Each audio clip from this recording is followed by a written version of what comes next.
Face.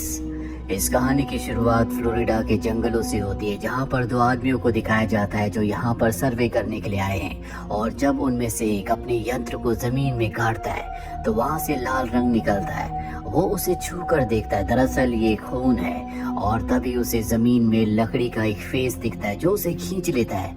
उसका साथी उसे नीचे जाते हुए देखता है और वो समझ जाता है कि यहाँ पर कुछ खतरा है। वो अपनी जान बचाने के लिए यहाँ से भागकर एक जगह छुप जाता है, पर तभी उसकी नजर भी जमीन पर पड़ती है जहाँ पर उसे लकड़ी से बना हुआ एक फेस दिखता है जो उसे भी अपने अंदर समा लेता है। अगले दिन यहाँ पर माइकल नाम का एक आदमी अपने बेटे और अपने डॉग के साथ आता है। दरअसल वो यहाँ पर शिकार करने के लिए आया है और उनका डॉग एक तरफ जाना चाह रहा होता है। माइकल अपने बेटे से कहता है कि उसे छोड़ दो, और जब भी अपने डॉग को छोड़ते हैं तो जंगल की एक दिशा में भागता है। ये भी उसके पीछे जाते हैं और तभी इन दोनों को वहाँ पर उन्हीं दो लोगों के इक्विपमेंट्स दिखते हैं जो एक दिन पहले यहाँ पर सर्वे करने के लिए आए थे। माइकल देखता है कि वहाँ पर एक शर्ट भी है जिस पर खून लगा है। वो समझ जाता है कि यहाँ पर कुछ न कुछ हुआ है, इसीलिए वो अपने बेटे लुइस को कहता है कि डॉग को लेकर यहाँ से सीधा निकल जाओ, पीछे मुड़कर मत देखना। और अब लुइस को अपने पिता माइकल की बात माननी पड़ती है। वो जंगल के बाहर की तरफ भागने लगता है और तभी उसे गोली चलने की आवाज आती है, लेकिन उसके पिता ने कहा था कि तुम्हें रुकना नहीं है, इसीलिए वो डॉग के साथ यहाँ से निकल जाता है। अगले दिन फॉक्स म्यूल्डर को और डैना कली को दिखाया जाता है जो कि FBI के बहुत अच्छे एजेंट्स हैं। इनके साथ दो और एजेंट्स होते हैं जो इन्हें एक सेमिनार में ले जा रहे होते हैं, और जिस रूट से इनकी गाड़ी जा रही होती है ये रूट उसी जंगल में पड़ता है जहाँ पर अब तक 3 लोग गायब हो चुके हैं। रास्ते में देखते हैं कि पुलिस है जो वहाँ पर किसी केस की इन्वेस्टिगेशन कर रही है। इन्हें वहाँ पर गाड़ी रोकनी पड़ती है क्योंकि आगे का रास्ता बंद है। म्यूल्डर वहाँ पर जानने के लिए जाता है कि यहाँ क्या हुआ है, और तभी लुइस की मॉम म्यूल्डर को बताती है कि एक दिन पहले मेरे पति माइकल और मेरा बेटा डॉग के साथ जंगल में गए थे, लेकिन जब मेरा बेटा घर वापस लौटा तो बहुत ज्यादा घबराया हुआ था। वो ये भी बताती है कि उसके बेटे ने जंगल में क्या देखा। और अब म्यूल्डर इस केस की इन्वेस्टिगेशन करने वाली ऑफिसर, इसका नाम मिशेल है, उससे मिलता है। वो मिशेल को अपना ID कार्ड दिखाता है और बताता है कि वो FBI का एजेंट है। वो पूछता है कि यहाँ पर क्या हुआ। मिशेल कहती है कि ये कोई खास केस नहीं है। 2 दिन पहले यहाँ पर सर्वे करने के लिए 2 सरकारी कर्मचारी आए थे, लेकिन अब वो लापता है। और एक दिन पहले माइकल यानी कि लुइस के पिता भी यहाँ पर आए थे, लेकिन उनका भी कुछ पता नहीं है। हो सकता है कि किसी जानवर ने उनके ऊपर अटैक किया हो, क्योंकि हमें यहाँ पर किसी के भी शरीर का कोई भी हिस्सा नहीं मिला, सिर्फ एक शर्ट मिली है जिस पर खून लगा हुआ है। हालांकि हमें यहाँ पर अजीब से पैरों के निशान मिले हैं जो कहीं कहीं पर हैं और अचानक से गायब हो जाते हैं, लेकिन ये निशान न किसी इंसान के हैं और ना ही किसी जानवर के। म्यूल्डर को यकीन हो जाता है कि ये केस कॉम्प्लिकेटेड है, इसीलिए वो सेमिनार में जाना कैंसिल कर देता है। वैसे भी उसे सेमिनार में कोई दिलचस्पी नहीं होती। वो मिशेल से कहता है कि हम यहीं पास की मोटेल में रुकेंगे, अगर तुम्हें कोई भी मदद की जरूरत हो तो तुम हमें बता देना। हालांकि मिशेल नहीं चाहती कि वो इस केस पर काम करे, क्योंकि उसे लगता है कि ये बहुत ही आसान केस है। अब रात को जब म्यूल्डर होटल के रूम में होता है तो वो अपनी साथी FBI एजेंट कॉली को कहता है कि ये केस इतना आसान नहीं है, क्योंकि कभी भी जानवर कमजोर को छोड़कर ताकतवर पर हमला नहीं करता। और जैसा कि लुइस कमजोर था, लेकिन फिर भी उसने माइकल जो उसके पिता थे, जो उससे स्ट्रॉन्ग थे, उस पर हमला किया। इसका मतलब है कि ये कोई बहुत ही रहस्यमय चीज है। इसीलिए वो तय करता है कि वो लुइस से मिलने उसके घर जाएगा। वही लुइस के घर पर दिखाया जाता है जो जंगल के बिल्कुल पास होता है। लुइस की मॉम उसे सुला देती है और तभी वो देखती है कि उसका डॉग बाहर बहुत जोर जोर से भौंक रहा होता है। दरअसल वो जंगल की तरफ देखकर भौंक रहा होता है। लुइस की मॉम उसे चुप होने के लिए कहती है, लेकिन वो चुप नहीं होता, जिसके बाद लुइस की मॉम को डॉग को खोलना पड़ता है और वो जंगल की तरफ भाग जाता है। लुइस की मॉम भी उसके पीछे जाती है, लेकिन अगले पल झाड़ियों के पीछे से वो उनको ही डराना शुरू कर देता है, जिस वजह से लुइस की मॉम अपने घर की तरफ आती है। लेकिन जब वो घर का दरवाजा खोलने की कोशिश करती है तो दरवाजा किसी ने अंदर से बंद कर दिया होता है। वो अपने बेटे लुइस को आवाज देती है। लुइस भी अपनी मॉम की आवाज से उठ जाता है, लेकिन तभी वो अपने घर में किसी अजीब चीज को देखता है जिससे बचकर वो भागने लगता है। और अब यहाँ पर म्यूल्डर भी पहुंच चुका है। वो घर के अंदर आ जाता है। लुइस उसे टकराता है। लुइस बहुत ज्यादा डरा हुआ होता है। वो म्यूल्डर को बताता है कि वो शैतान घर के अंदर है, लेकिन म्यूल्डर को यहाँ पर कोई भी नहीं दिखता। अगले दिन यहाँ पर पूरी की पूरी टीम पहुंच जाती है। म्यूल्डर की साथी कॉली को यकीन है कि बच्चे को वहम हुआ है, वो डरा हुआ है, इसीलिए उसने कुछ विजुअलाइज कर लिया। लेकिन म्यूल्डर उसकी बात से इत्तेफाक नहीं रखता। वो उसे बताता है कि लुइस ने किसी को देखा था जिसकी आंखें लाल थी। साथ ही दरवाजे के पास किसी के पैरों के निशान भी हैं जो ना इंसानों के हैं और ना ही जानवरों के। ये निशान वैसे ही हैं जैसे जंगल में पाए गए थे। इस केस की ऑफिसर मिशेल को भी यही लगता है कि ये कोई खतरनाक शिकारी है जो अचानक से कहीं गायब हो जाता है या हवा में उड़ जाता है, क्योंकि पैरों के निशान हर जगह नहीं होते। और अब ये समझ चुके हैं कि जल्दी इन्होंने अगर उस शिकारी को नहीं पकड़ा तो वो और भी लोगों को अपना शिकार बनाएगा।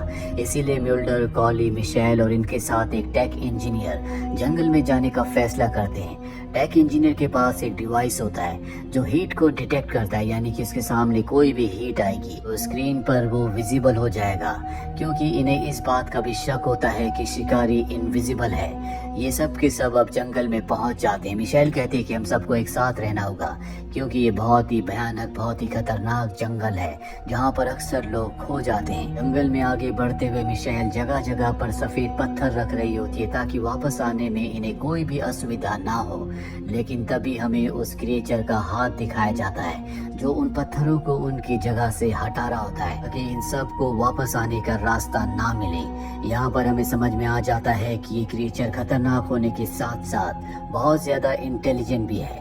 अब जब ये जंगल के बीचों बीच पहुंच जाते हैं तभी ये अपने हीट डिटेक्टर डिवाइस में देखते हैं कि सामने कोई चीज है जो इन्हें नहीं दिख रही होती। वो इनसे 30 मीटर की दूरी पर होती है। और अब टेक इंजीनियर कहता है कि वो एक नहीं बल्कि दो हैं जो अलग अलग दिशाओं में भाग रहे हैं। इसके बाद म्यूल्डर और टेक इंजीनियर एक दिशा में भागते हैं जबकि दूसरी तरफ कॉली और मिशेल भागते हैं और जल्दी ये दोनों एक दूसरे से अलग हो जाते हैं। और अब जब कॉली और मिशेल आगे बढ़ रहे होते हैं तो अचानक से मिशेल गायब हो जाती है, क्योंकि उस क्रिएचर ने उसे जमीन के नीचे खींच लिया होता है। कॉली देखती है कि अचानक से मिशेल गायब हो गई, जिसके बाद वो जोर जोर से आवाज लगाना शुरू कर देती है। और अब टेक इंजीनियर और म्यूल्डर यहाँ पर आ जाते हैं। म्यूल्डर कहता है कि वो क्रिएचर बहुत चालाक है। उसने मिशेल को सबसे पहले इसलिए गायब किया क्योंकि उसे पता था कि मिशेल को ही जंगल से बाहर निकलने का रास्ता पता है। वो हम सब में सबसे ज्यादा स्ट्रांग थी और अब हम यहाँ पर फंस चुके हैं। एक इंजीनियर कहता है कि हमें जल्द से जल्द यहाँ से बाहर निकलना चाहिए। इनके पास जो फोन होता है ये उससे मदद मंगवाने की कोशिश भी करते हैं, लेकिन यहाँ पर कवरेज नहीं होता, इसीलिए किसी को कॉल नहीं कर पाते। हालांकि म्यूल्डर अब भी यहाँ पर रहना चाहता है, उस क्रिएचर को, उस हत्यारे को मारना चाहता है। लेकिन कॉली और उसके साथ जो टेक इंजीनियर है वो कहते हैं कि हमें यहाँ से निकलना चाहिए। म्यूल्डर को उनकी बात माननी पड़ती है और अब ये लगातार आगे बढ़ना शुरू कर देते हैं। रास्ते में कॉली म्यूल्डर से पूछती है कि तुम्हें क्या लगता है कि ये क्या है।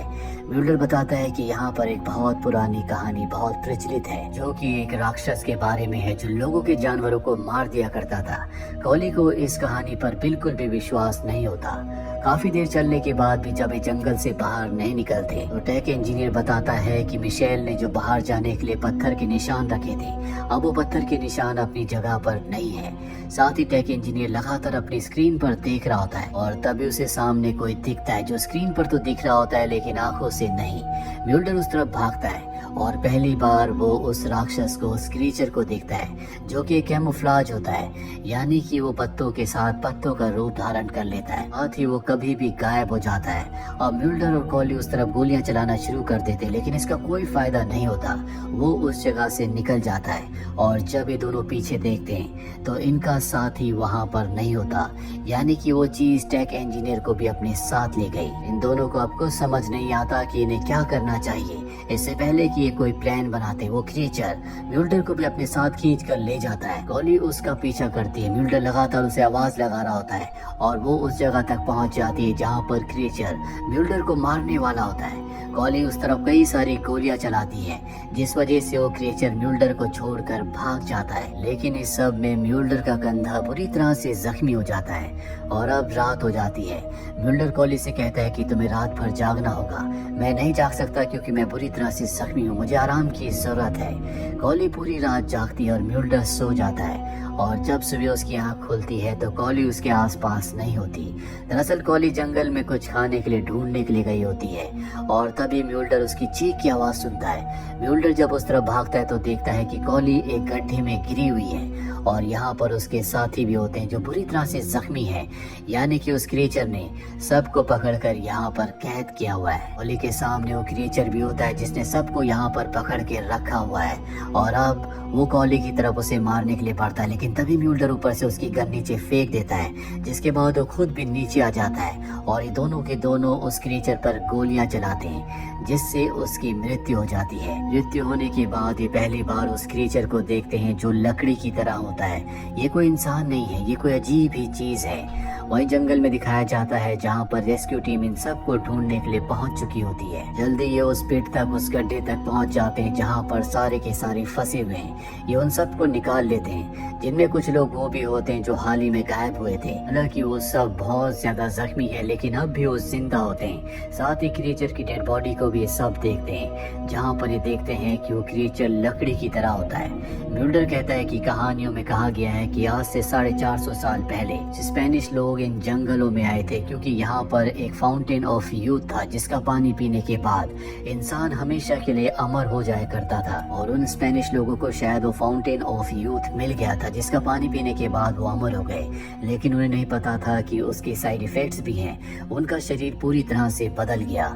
सालों से लोग उनका शिकार करते हैं क्योंकि लोग उन्हें राक्षस समझते हैं, पर अब भी इस जंगल में कुछ ऐसे क्रिएचर्स हैं जो पिछले 450 सालों से जिंदा है और जो भी उनकी टेरिटरी में आता है वो उसे मार देते हैं। और तभी म्यूल्डर को एहसास होता है कि कली जो मोटेल में अपने रूम में गई है उसकी जान को खतरा हो सकता है, क्योंकि अब भी एक क्रिएचर जिंदा है। वो जल्दी से मोटेल रूम में जाता है जहाँ पर कली अपना सामान पैक कर रही होती है। वो उसे कहता है कि जल्दी यहाँ से बाहर चलो, और वो उसे उस कमरे से बाहर ले आता है। और तभी हमें उसी कमरे के बेड के नीचे दो चमकती हुई आंखें दिखाई जाती है, जिसका मतलब ये है कि वो क्रिएचर कॉली को मारने के लिए यहाँ पहुँच चुका था, पर म्यूल्डर ने उसकी जान बचा ली। म्यूल्डर कॉली को लेकर इस टाउन से निकल जाता है और ये कहानी यहीं पर खत्म हो जाती है। उम्मीद करते हैं कि ये कहानी आपको पसंद आई होगी।